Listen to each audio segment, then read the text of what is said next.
Uma boa noite a todos, sejam todos extremamente bem-vindos.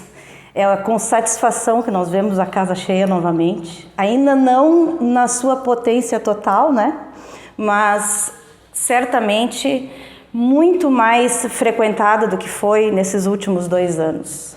É muito bom estar aqui novamente, é muito bom trazer a todos a mensagem da doutrina espírita que esclarece e consola a todos aqueles que buscam. Hoje o Departamento Doutrinário trouxe para nós falarmos sobre o 4º mandamento, honrar pai e mãe. Antes de nós começarmos a falar sobre isso, vamos resgatar alguns conceitos para formar um raciocínio, uma linha de raciocínio. Em primeiro lugar, nós sabemos, uma vez que estamos dentro de uma casa espírita, que somos imortais. Portanto, o que morre é o nosso corpo. O nosso espírito é imortal, criado simples e ignorante, destinado à perfeição da criatura. E no decorrer das nossas reencarnações sucessivas, nós vamos aprendendo e evoluindo. Deus, questão 1 do Livro dos Espíritos. O que é Deus? Inteligência suprema, causa primeira de todas as coisas. Soberanamente justo e bom, suprema e soberana inteligência. Uma vez que nós fomos criados simples e ignorantes, destinados à perfeição, por um Deus que é soberanamente justo e bom, que é suprema e soberana inteligência, tudo o que nos ocorre tem um motivo e uma razão. O acaso, portanto, não existe. Bom, existe outra lei divina chamada lei de reencarnação, que faz parte da lei de progresso. Para que nós reencarnamos? Muitas vezes nós fazemos essa pergunta e as pessoas dizem: eu reencarno para evoluir. Ok, esse é um dos motivos da reencarnação. E o outro, muitos de nós desconhecem. Sermos co-criadores, colaborar na obra divina para aqueles que ainda não sabem aprenderem e aqueles que já sabem nos ensinarem. Portanto, nós somos sim parte desta obra. Nós auxiliamos aqueles que estão um pouquinho atrás de nós a vir junto e pedimos o auxílio àqueles que já passaram, aqueles que já aprenderam aquilo que nós ainda não sabemos. Portanto, nós somos sim co-criadores, nós participamos da obra de Deus, nós colaboramos nesse desenrolar. Estamos encarnados neste momento num planeta de expiação e provas. Todos aqui sabem o que é uma prova, pois todos já passaram pela escola, ou quase todos. Para que nós fazemos uma prova na escola? Para nós comprovarmos que aquele conteúdo foi assimilado. Eu aprendi, então eu faço a prova para mostrar que sim, esse conteúdo aqui eu já sei. Mas o que seria expiação? Alguns dizem, é um castigo. Vamos voltar lá para Deus, soberanamente justo e bom, portanto Deus não castiga ninguém. Assim como não perdoa, porque Ele não se ofende. Nós temos muitas palavras que são contaminadas dentro do nosso vocabulário. Expressões que fazem parte da nossa vida desde sempre. Deus me perdoe. Gente, Deus não perdoa ninguém. Ele não se ofende, Ele não precisa perdoar. Assim como Ele não premia ninguém. Assim como Ele não perdoa, Ele não premia. Então, vamos fazer o seguinte raciocínio. Se eu faço uma prova para comprovar que eu já aprendi alguma coisa, o que seria a expiação? Expiação é um resgate de algumas coisas inadequadas que eu fiz ou que eu ainda não sei fazer e fiz errado. Só que às vezes eu cruzo os meus braços e digo, não vou, não quero. Só que a lei é de progresso. Nós não retroagimos. O máximo que pode acontecer é a gente dar uma estacionada. Só que chega um momento em que a vida diz: vamos, está na hora. Tu precisas evoluir. Mas eu não quero! Sinto muito. A lei é para todos. Então, neste momento, nós temos a nossa expiação. Só que muitos de nós transformamos as nossas provas em expiações. Porque nós não aceitamos que aquilo é para o nosso crescimento. E nós cruzamos os nossos braços e dizemos: mas eu não quero. Ah, mas eu não pedi para nascer. Realmente não pediu. Implorou. Às vezes é difícil, né? Quando nós passamos por uma vida com, assim, processos que são sofridos, que são difíceis, que são duros, nós pensamos assim: mas eu não pedi para passar por isso. Eu não quero isso. Se eu dissesse hoje aqui, se eu tivesse esse poder e dissesse: meus amigos, hoje nós vamos programar a nossa encarnação seguinte. Quais as provas que vocês vão querer? Eu aposto que a maior parte ia querer dinheiro, poder, beleza e inteligência. Sem entender que estas são as provas mais difíceis que existem. Porque existe uma lei que chama causa e efeito. Causa e consequência. Tudo que eu faço, eu produzo uma consequência. Todas as minhas escolhas têm consequências. Então, sim, se eu venho em uma encarnação onde eu tenho uma condição financeira mais, digamos assim, rechonchuda, né? Se eu tenho uma questão financeira mais robusta, se eu sou uma pessoa muito inteligente, se eu sou uma pessoa bonita, e beleza é um conceito muito subjetivo, eu tenho responsabilidades sobre isso, porque eu influencio as outras pessoas em cima desses meus poderes, se nós podemos entender assim. Porque se eu tenho muito dinheiro, se eu tenho poder, eu tenho a capacidade de auxiliar aqueles que precisam de mim naquele momento. E se eu não faço, o que acontece? A consequência. Aí depois de uma outra encarnação eu tenho que voltar para resgatar os erros que eu cometi. Porque lá no plano espiritual, muitas vezes eu disse: não, pode deixar comigo. Karen, nós vamos vir juntas, tu vais ver minha filha, dessa vez eu não vou errar contigo. Dessa vez eu vou segurar a peteca e tudo vai dar certo. Só que chega aqui e eu esqueço. Graças a Deus eu esqueço. Porque se nós lembrássemos tudo que a nossa ficha corrida, ia ser complicado. Como é que eu poderia olhar para um filho e lembrar que em encarnações anteriores eu o prejudiquei? Como é que eu ia olhar para ele? Como é que ele iria olhar para mim? Vocês viram como Deus é perfeito? Como o esquecimento do passado é uma necessidade para que nós possamos realmente aprender uns com os outros, resgatar as nossas diferenças. E as pessoas querem fazer, como é que é? Regressão? Quero lembrar. Será? Se Deus é supremo e soberana inteligência e Ele nos coloca nesse esquecimento, quem somos nós para dizer que Ele está errado? Então, quando nós estamos no plano reencarnatório, estamos no plano espiritual, vamos fazer o nosso planejamento reencarnatório, vamos reencarnar, estamos preparados.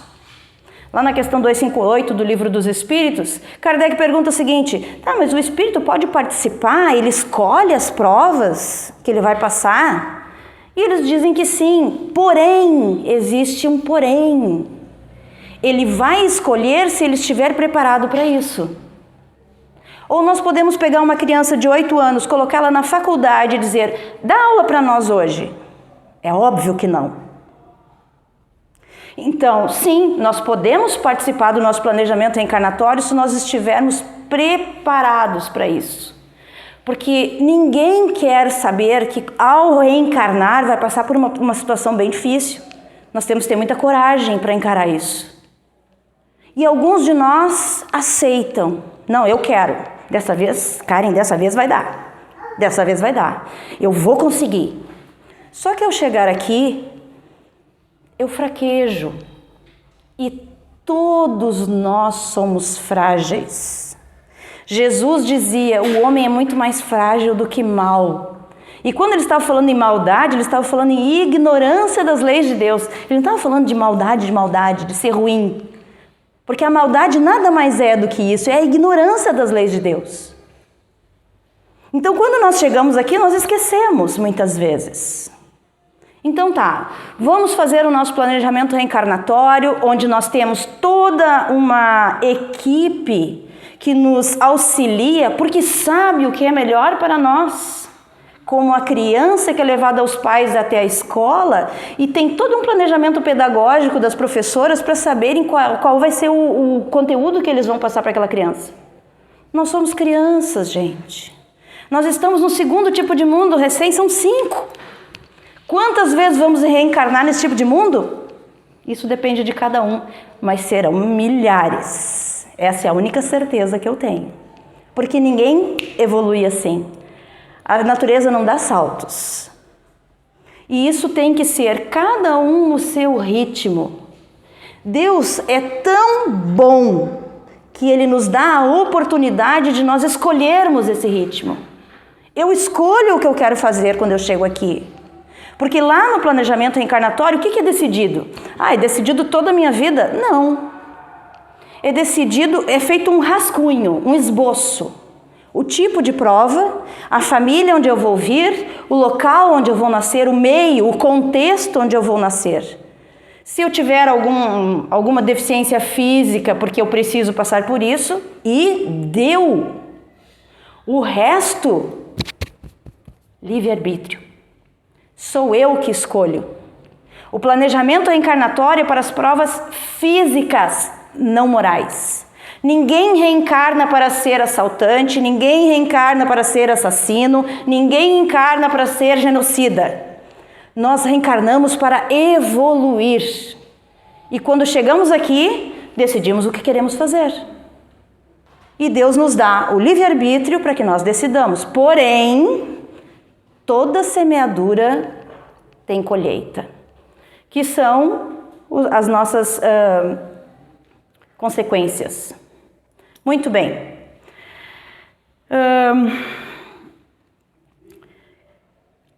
Destino é uma palavra, maktub, né? Que os árabes chamam de maktub. Está escrito. Alguns de nós acreditamos em destino e o destino não existe. O único destino que existe é: eu vou ser espírito puro. Eu vou evoluir até o grau máximo da escala. Esse é o único destino. O que vai acontecer nesse meio tempo sou eu que decido, porque eu escrevo a minha história. E às vezes as pessoas dizem: mas Andréa, tu não entende que a minha vida é muito difícil, eu dependo dos outros para fazer as coisas. Ok, mas tu escolheste deixar que os outros decidam. É fácil dizer isso? É fácil ouvir isso? Claro que não. É claro que não.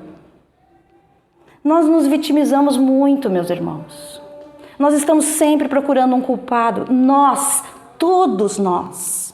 Nós sempre estamos procurando alguma coisa que desculpe as nossas falhas, que amenize os nossos erros. Nós temos o direito de errar. Porque nesse momento, esse é o meu melhor. É o último upgrade do meu sistema operacional, é esse aqui. Amanhã eu decido.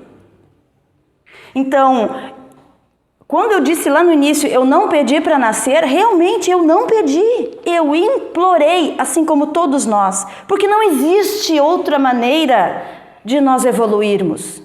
Mas então a gente não aprende no plano espiritual? Claro que sim. Mas quando nós fazemos uma faculdade, o que é a última coisa antes do TCC, do trabalho de conclusão de curso? O estágio.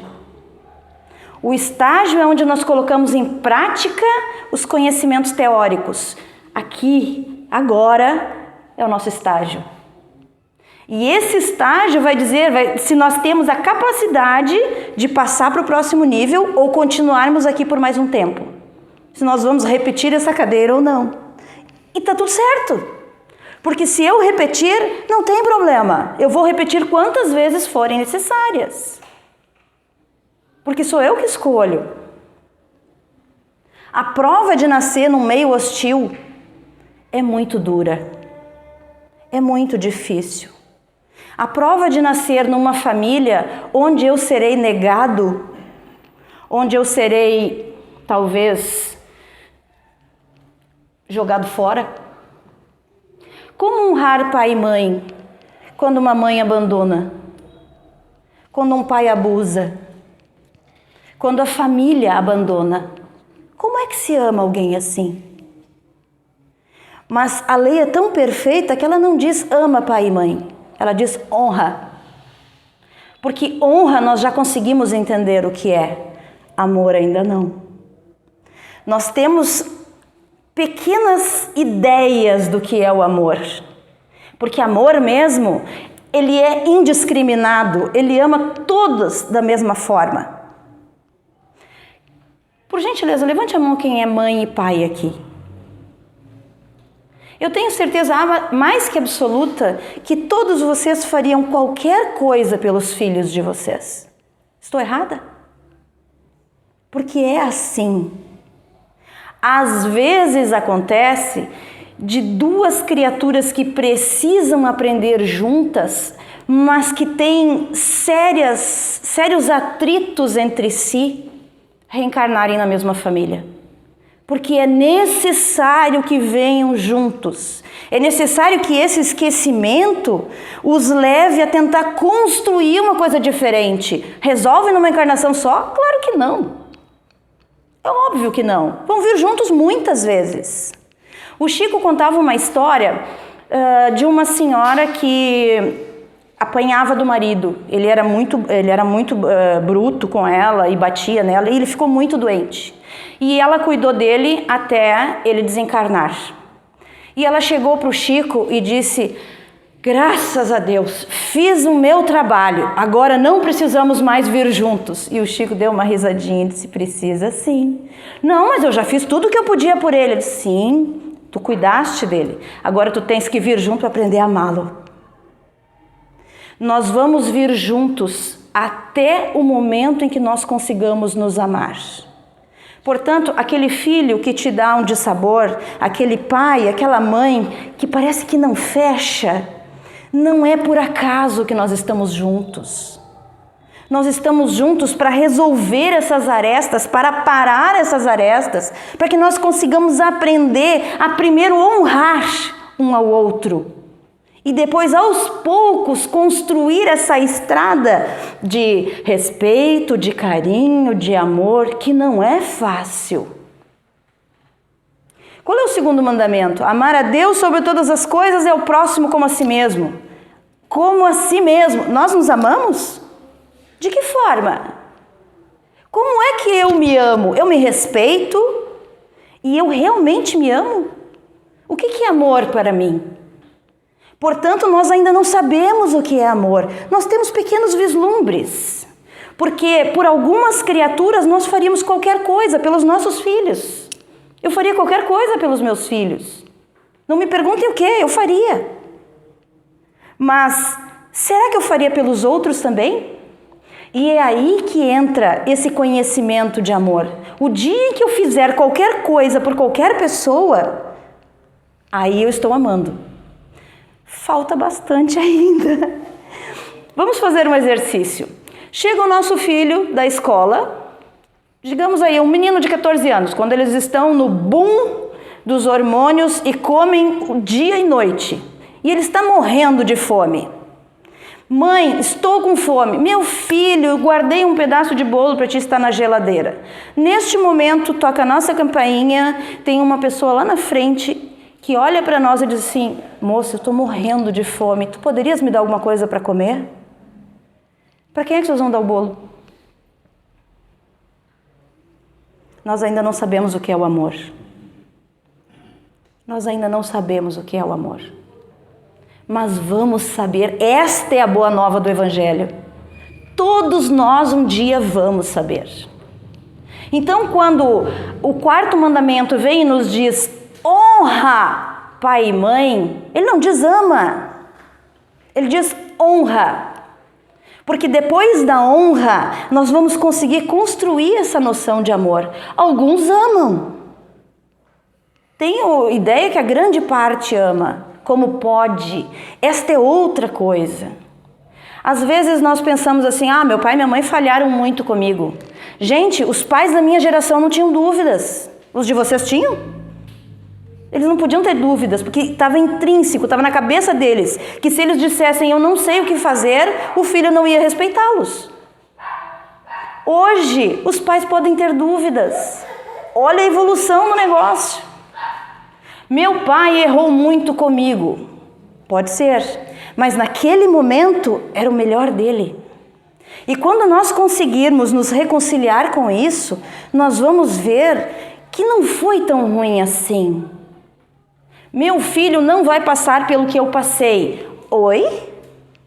Mas não foi o que tu passaste na tua vida que te trouxe até aqui, que te constituiu como sujeito? Que te ensinou a ser o que tu és, com os valores que tu tens? Mas meus pais não me ensinaram valores. Tá, mas tu aprendeste, não aprendeste? Então coloca em prática. Se eles erraram contigo, isso é problema deles. Porque eles vão ter que responder. Lei de causa e efeito. Agora, não sejamos nós a cobrar. Não sejamos nós a cobrar. Era o melhor deles. Gente, eu tô para conhecer alguém que apanhou mais do que eu. Que quando eu era criança era assim. Fazia qualquer coisinha, tinha que apanhar. Porque se tu não apanhasse, tu não ficava educado. A minha geração era a geração chantilly. Quanto mais bate, mais cresce. Agora as coisas são diferentes. Graças a Deus as coisas evoluem. Eu tenho raiva do meu pai? Não. Na adolescência eu tinha? Sim. Mas ele dizia sempre uma frase que eu revirava os olhos quando ele falava. Quando tu fores mãe, tu vais entender. Por que é que nós reencarnamos em sociedade, outra lei divina? Porque nós só aprendemos quando passamos pelas situações. Antes de nós passarmos pelas situações, nós temos ideia de como eu poderia reagir, mas eu só me conheço realmente quando eu passo por uma situação e eu ajo em cima disso. Aí eu me conheço. Aí eu sei o que eu faria ou o que eu deixaria de fazer. Porque eu tenho meus valores assim como todos têm. Então, quando nós falamos em valores, a grande pergunta que não quer calar é: do que eu não abro mão? Qual é o valor que rege a minha vida, que está intrínseco em mim e que me diz, esta sou eu? Porque não é o que eu digo que mostra quem eu sou, é o que eu faço. Porque aquela história, né, faz o que eu digo, mas não faz o que eu faço, também já não é mais desse século. Porque antigamente, quando as crianças perguntavam por quê sim, por que não, acabou. Agora já não é mais assim. Então, quais são os valores que eu tenho dentro de mim que me permitem ser quem eu sou e que dizem, essa aqui é a Andréa. O meu limite é até aqui, daqui para frente não. Daqui para frente, não. E daqui para trás também não. É aqui. Aqui é o meu limite. Isto aqui me constrói como indivíduo. Isso aqui diz exatamente quem eu sou. E vai melhorar, porque a lei é de progresso. Onde foi que eu consegui adquirir esses valores? Foi a minha família que conseguiu plantar em mim a sementinha? Se foi, ótimo. Se não foi, eu consegui da mesma forma. Então, se eu tenho esses valores, eu não abro mão deles, eu tenho que colocá-los em prática. Não só comigo, mas com aqueles que estão ao meu redor. Porque nós aprendemos também por observação. Aquele que é inteligente, ele aprende olhando o erro dos outros. Porque aquela historinha do brasileiro de que não, comigo não vai acontecer. Acontece. Se a minha amiga fez alguma coisa equivocada e ela se deu mal, se eu sou inteligente, eu vou olhar e vou dizer, eu não quero isso para mim. Assim como eu olho para coisas que para mim estavam certas no passado e hoje já não são mais. Aquilo que me parecia certo no passado, hoje é inaceitável. Por quê? Porque a gente evolui. Eu sou perfeita? Muito longe disso. Tem muito para melhorar. Mas nós temos que olhar para dentro de nós e reconhecer que nós já conquistamos algumas coisas. E quando nós estamos falando em família, a família é a célula da sociedade. Quando os espíritos perguntaram para Kardec, Kardec perguntou para os espíritos, o que aconteceria se não existisse mais família? E os espíritos disseram, o recrudescimento do egoísmo, o agravamento do egoísmo, porque a família te ensina a ser um indivíduo, a ser um cidadão, porque é uma célula pequenininha, é uma sociedade pequenininha, que faz parte de todas as outras, que juntas formam um grupo de pessoas que aprendem entre si, que ensinam entre si. É a primeira escola, é o lar. O que é que nós estamos ensinando para os nossos filhos? O que é que nós estamos aprendendo com os nossos pais idosos, que agora são nossos filhos? Porque chega um momento em que os nossos pais viram nossos filhos. E este é o momento em que nós temos que dizer, bom, tu fizeste tudo para mim quando eu era criança, agora é minha vez. Só que se eu não posso fazer isso, eu também não tenho que me chicotear. Eu tenho que achar uma maneira de honrar meu pai e minha mãe. Honrar nem que seja a sua memória quando eles já não estão mais conosco. Então, o que seria honrar pai e mãe? Os espíritos nos dizem o seguinte, honrar a seu pai e sua mãe não consiste apenas em respeitá-los. É também assisti-los na necessidade, é proporcionar-lhes repouso na velhice, é cercá-los de cuidados como eles fizeram conosco na infância.